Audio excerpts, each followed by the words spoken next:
લોકસભાની ચૂંટણી પહેલા ચૂંટણી પંચે રાજ્યસભાની ચૂંટણીની જાહેરાત કરી દીધી છે અને આ સાથે જ ગુજરાતમાં ભાજપે કોંગ્રેસના લોકસભાની ચૂંટણી પહેલા રાજ્યસભામાં સુપડા સાફ કરવાનો તખ્તો પણ તૈયાર કરી લીધો છે.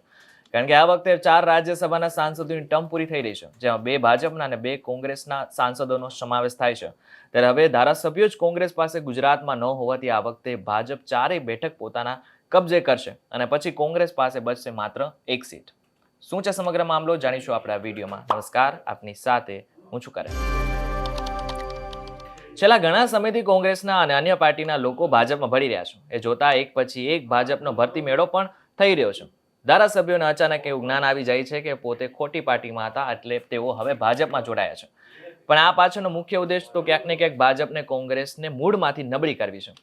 ત્યારે આગામી સમયમાં રાજ્યસભાની ચૂંટણી આવી રહી છે, જેમાં ગુજરાતના 4 સાંસદોની ટર્મ પૂરી થઈ રહી છે. ત્યારે ગુજરાત વિધાનસભામાં ભાજપના ધારાસભ્યોનું સંખ્યાબળ જોતા 4 બેઠકો ભાજપને ફાળે જશે.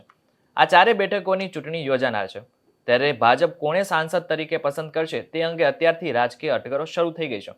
મહત્વનું છે કે ભાજપમાંથી પુરુષોત્તમ રૂપાલા અને મનસુખ માંડવિયા, જ્યારે કોંગ્રેસમાંથી નારણ રાઠવા અને અંબીબેન યાજ્ઞિકની એપ્રિલ 2024માં ટર્મ પૂરી થઈ રહી છે. આ 4 બેઠકો માટે 29 ફેબ્રુઆરીએ ચૂંટણી યોજાવાની છે.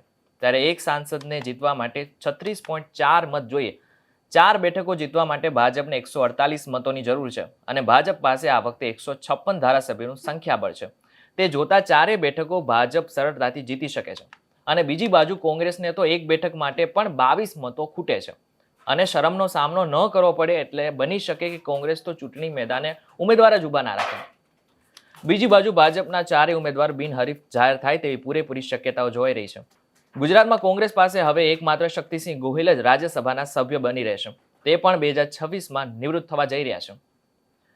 ત્યારે આ બાબતે તમે શું વિચારી રહ્યા છો અમને કોમેન્ટ કરીને ચોક્કસથી કહેજો. વિડીયો થકી તમને કોઈ માહિતી મળી હોય તો વિડીયોને લાઈક અને શેર જરૂરથી કરજો તથા આવા જ સમાચારો માટે અમારી ચેનલ નિર્ભય ન્યૂઝને સબસ્ક્રાઇબ કરવાનું ભૂલશો નહીં. આભાર.